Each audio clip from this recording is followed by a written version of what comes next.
So this is stabilized. I am flying this with my Devo10 transmitter running DeviationTx firmware, and it's got a 4-in-1 multi-protocol RF module inside. You can't bind directly to the A210 flight control board with the 4-in-1 modules, so you need to connect a separate receiver. I used a tiny S.BUS FlySky FS-A8S receiver. It was about $9 on AliExpress. If anyone wants information about how to connect the receiver and bind it, or how I set up my mixers, just shoot me a note in the comments, and I can help get that information to you.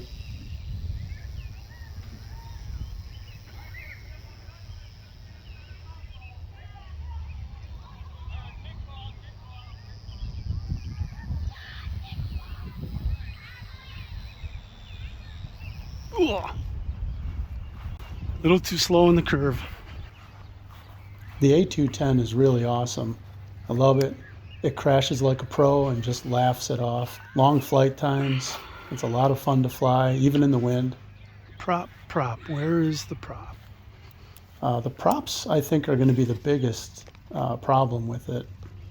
They have a really well-designed prop hub that so far has never let the prop come off while flying, but in a crash, the moment the prop bumps into anything, the prop just pops right off instead of wrecking anything. Doesn't harm the motor or the motor mount or the motor shaft or the prop itself. Problem is finding the prop. Even though the prop only pops off right in the crash itself, not while you're flying through the air, it still can be really hard to find it. If your plane crashes and bounces or tumbles a little bit, that dark prop can be really hard to find.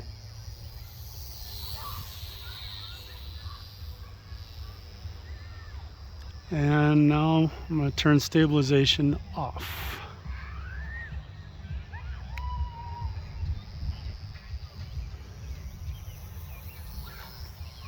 Okay, now it's off. I strongly recommend you paint the tips of your props. First, put a coat of white paint down to help cover up the black, and then put 2 or 3 coats of a bright neon safety orange on the tips so that you can see it well. I used safety yellow paint, and I didn't put white down first, and that is not showing up in the green grass very well. It's quite hard to see. And there's plenty of breeze out here. Yeah, I would estimate the wind was somewhere around 7 to 10 miles per hour and flew like a champ, especially with stability on, of course, but it even flew really quite surprisingly well with stability off. Also then, I would suggest buying an extra 1 or 2 props, but not just the props. You also need the hub assembly that connects to the motor shaft.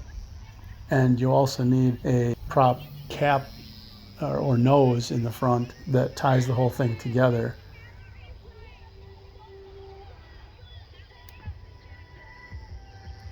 Okay, I'm going to try a barrel roll.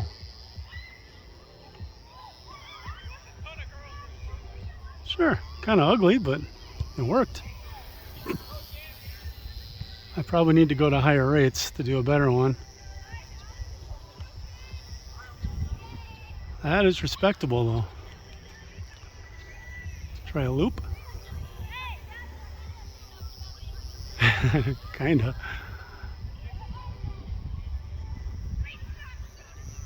So if you try and buy those pieces all separately, it's really expensive. But I found out that if you look for the props for the E-Sheen mini warbirds, they have the same size motor shaft, and those props you can buy a complete set where it's a prop and the hub piece and the nose piece all together for about $4 each. You can buy a two pack for about $8. And so I would definitely do that right away, because I really think that that you're far more likely to lose a prop than to damage any other part of this plane.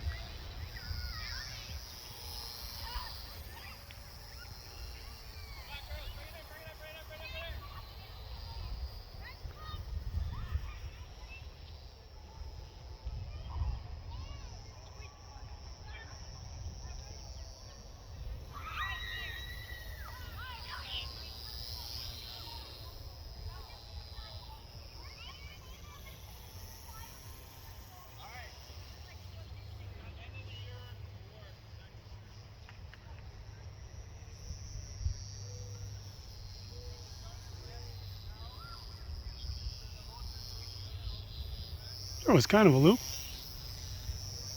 Maybe if I do larger loops, they'll be more stable than the really tight loops that I tried. Haven't tried inverted flight yet. I bet that'll work all right.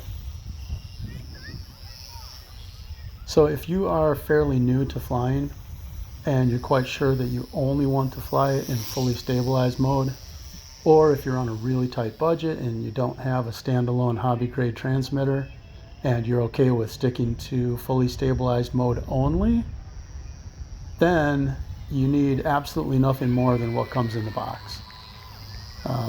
You could just get 1 or 2 extra batteries and a couple props just for spares, but other than that, the transmitter that comes with it and the mixers that are hard programmed into it, they work great with stabilized mode.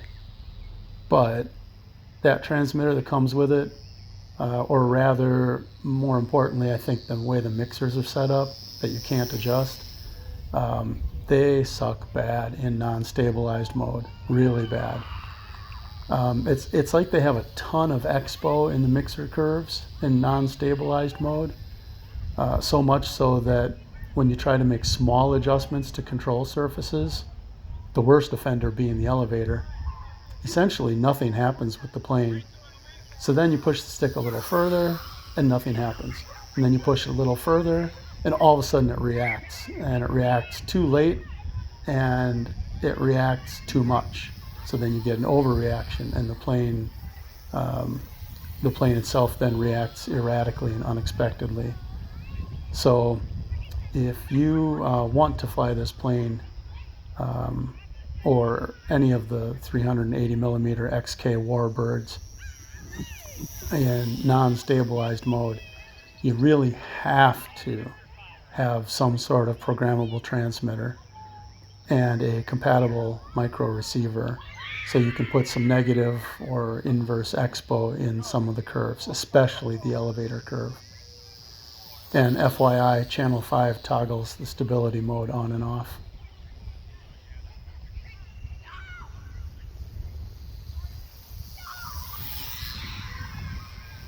I'm not sure about the Ishin 400 millimeter mini warbirds, but I'm guessing that that they're probably quite a handful with the stock transmitter unstabilized as well, and that if you intend to play with them in unstabilized mode, then you really need a programmable transmitter for those too.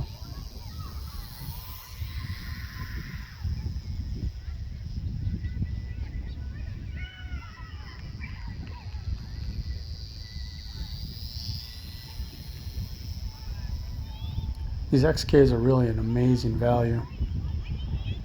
Right now you can pick one up on AliExpress for $55 shipped. It won't get here for 6 weeks, but if you're not in a hurry, you can get one of these for $55. Not this T-28, but you can get the A260 Rare Bear, which is, essentially the same guts and the same size and similar flying characteristics. Most places you'll pay around $60, $65 to get it in, let's say, around 3 weeks or so. Now I believe you can bind to the Ishins directly without using a separate receiver. So you do have to add the $9 onto the cost of the XK, but it's still a substantial savings compared to the eSheen. But the eSheen is less hassle, and you don't have to fool around with the receiver.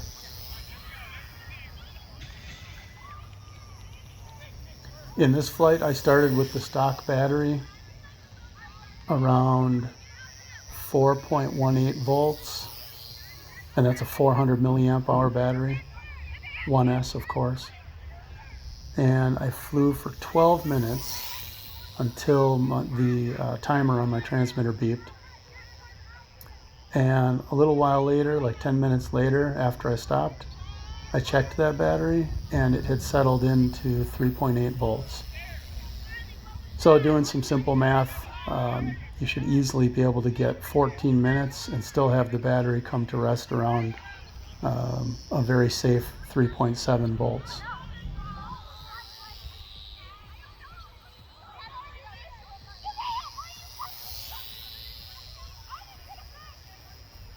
And ask any questions that you might have, and I'll try to answer them for you.